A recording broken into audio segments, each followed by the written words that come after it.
وقضى ربك ألا تعبدوا إلا إياه وبالوالدين إحسانا إما يبلغن عندك الكبر أحدهما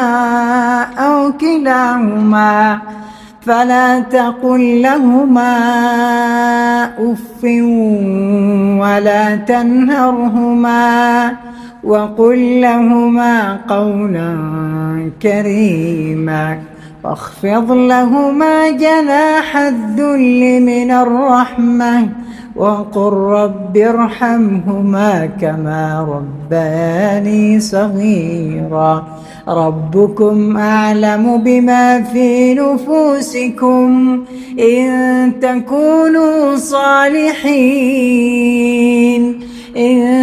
تكونوا صالحين فإنه كان للأوابين غفورا.